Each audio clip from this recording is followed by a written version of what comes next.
You are standing in your backyard on a crisp, clear night and staring up at a faint smudge of light that you know is a distant galaxy.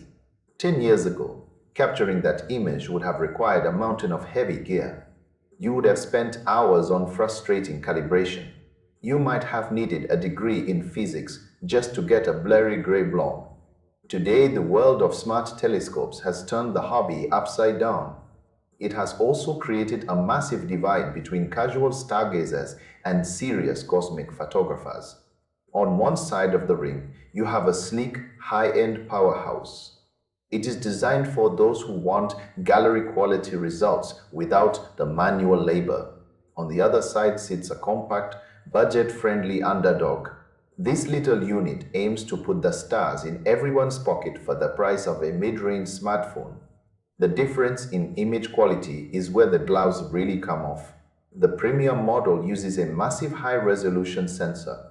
It acts like a light sponge. It sucks in every photon to reveal delicate filaments in nebulae.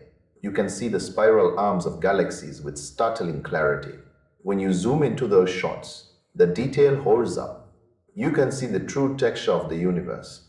In contrast, the more affordable rival is built for the quick win.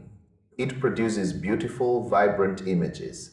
They look fantastic on a phone screen or a social media feed. However, they start to crumble if you try to blow them up for a large print. They lose clarity if you look too closely at the fine details. It is a classic case of raw power versus accessibility.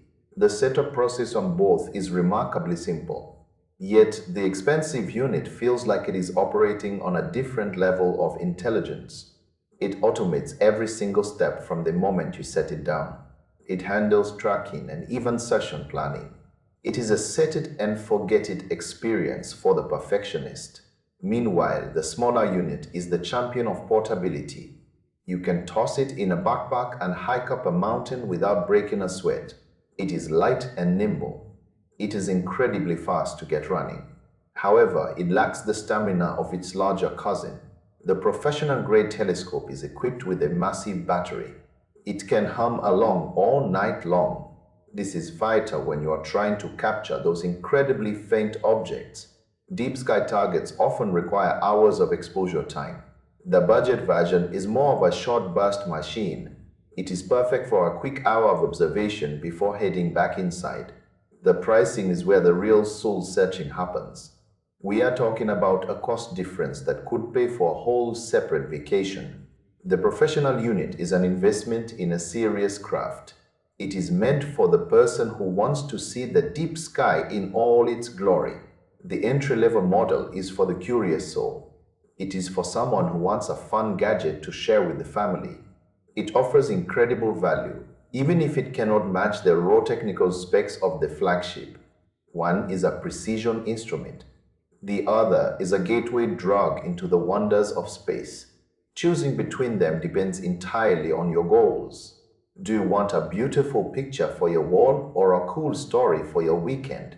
You have to decide if the extra detail is worth the heavy hit to your wallet. For the true enthusiast, that answer is usually a resounding yes. For everyone else, the smaller, cheaper Scout is the smarter way to start looking up.